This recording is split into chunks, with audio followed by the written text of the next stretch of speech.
Hey, what's up, guys? This is Fula again with another video. I just want to give a shout out to the LDBC. Um, I just really wanted to do this video real quick about just like the current situations we have in boxing with the clout chasers, and I'm just gonna give a couple of names real quick that will prove that they're clout chasing. The first name I want to talk about, of course, is Mikey Garcia. Mikey Garcia is a hell of a fighter. He's a good fighter. Boxing IQ, can pop pretty hard, can apply pressure when needed, knows how to do a lot of good things. But when you have no intention on fighting someone, then you shouldn't be using their name, and that's the bottom line. If you keep on saying that you want to fight Errol Spence, then fight, like, do what you can to make the fight. Errol Spence is a PBC fighter. You're a free agent. The fight should not be that hard to make. The fight should be quite easy to make, actually. But no, you're fighting Richard Comey, and you're backpedaling now, like you're on a 10 speed, saying that your Mando would trump a Errol Spence fight. I'm pretty sure that the governing bodies will let you negotiate with the Mando to fight at a later time if you wanted to fight Errol Spence. You know, it makes no sense that Errol Spence is on Twitter saying that he needs a fight. You know, that makes no sense. You know, that makes no sense at all. That he's on Twitter asking for smoke because nobody wants to fight him, and you decided to just name drop him to raise your profile. Like, people are now talking about Mikey Garcia. You have news reporters saying that, oh, Mikey Garcia, that fight with Spence can be a repeat of what Roberto Duran did with Ray Leonard. You know, you have people saying things like that, and in reality, all it was to keep Mikey Garcia relevant. You know, I'm thinking to myself that if Mikey Garcia was really about that life, then he would have did something right after the Robert Easter fight, because I'm pretty sure Errol Spence was there at that fight. I could be wrong, but he would have called him out then. He would have said something, you know. Or what could have happened too is it may have been better for him to call out Lomachenko, you know. I remember there was a video a long time ago with him and Lomachenko talking to each other. Lomachenko was talking about the flaws of Mikey Garcia and things like that. I don't know how many years ago it was, but it was a very, very old video, you know, very, very old. But he talked about a potential fight down the line. You know, I guess that was just a pump fake too. But yeah, honestly, the fact that he had no intention on fighting Errol Spence, it's a bad look for him, you know. But some people will defend him, you know, about oh, you know, he's already big at 135 and 140. If he goes up to 147, then he won't be able to move around. Well, whose fault is that? Whose fault is that for calling out names, you know? You can't just be calling out names and think that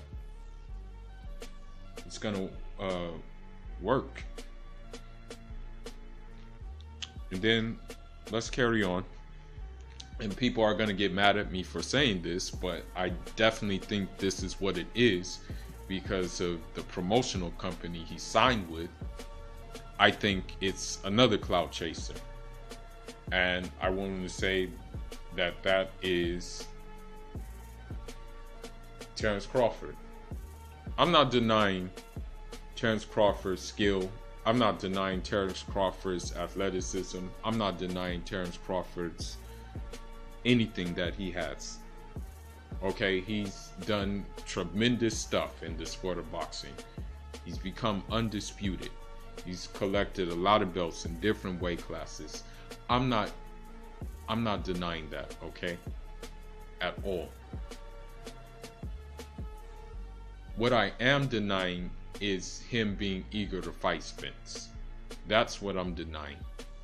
Because even today on that first take, he kind of seemed docile when Spence was mentioned.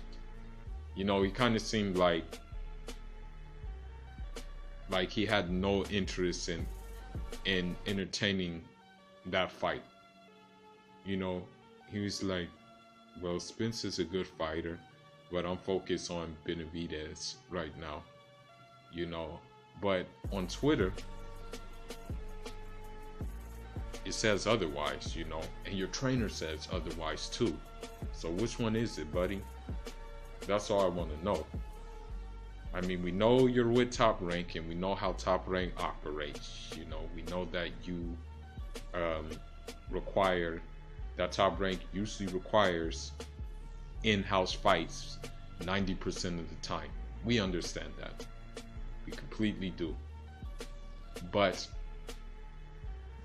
if you really want to fight him, then knock on the door.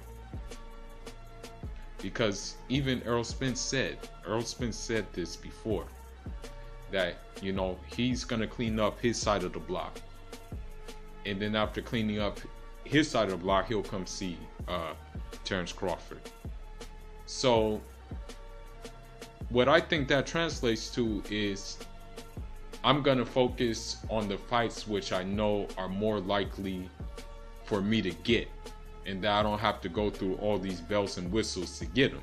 Because, I mean, if you're outside of Top Rank and you're trying to fight a Top Rank fighter, it's not going to be too easy when you have Bob Arum in the mix. I'll tell you that much.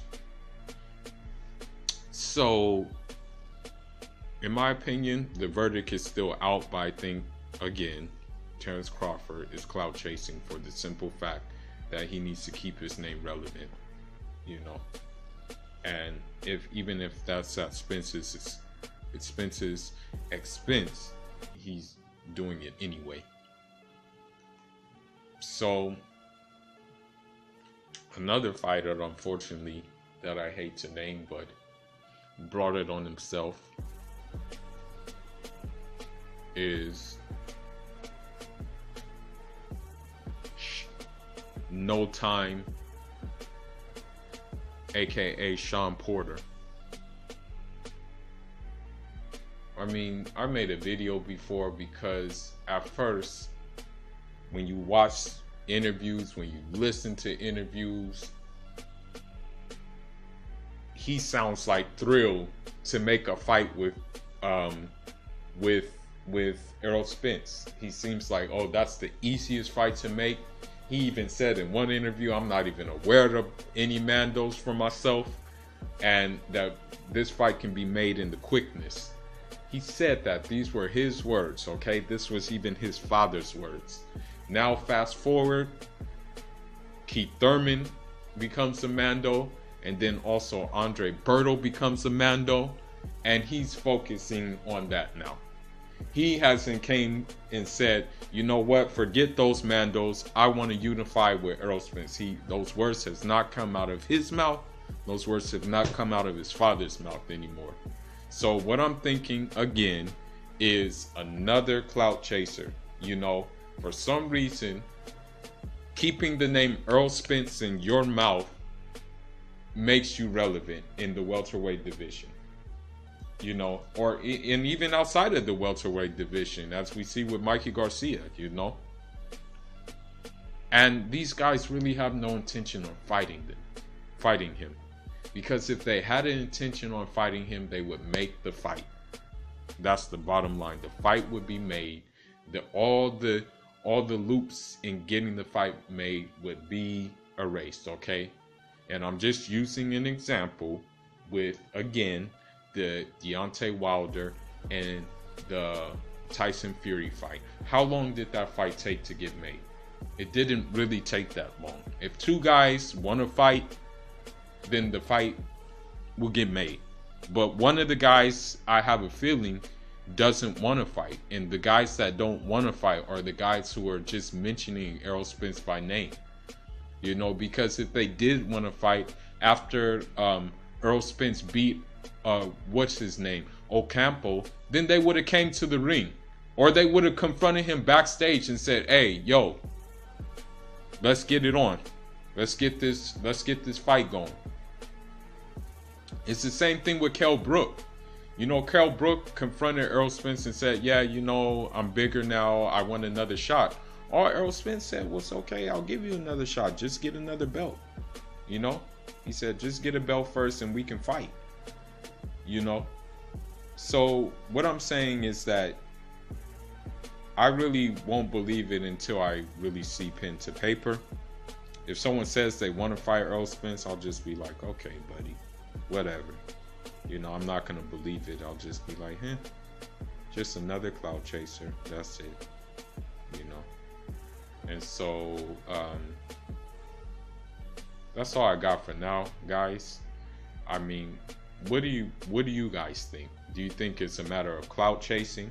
Do you think that these guys really do want to fight Errol Spence? Or do you think it's just a matter of them looking like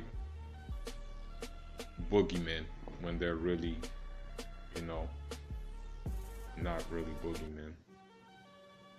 Just let me know what you guys think in the comment section. I'm off until the next one. Enjoy.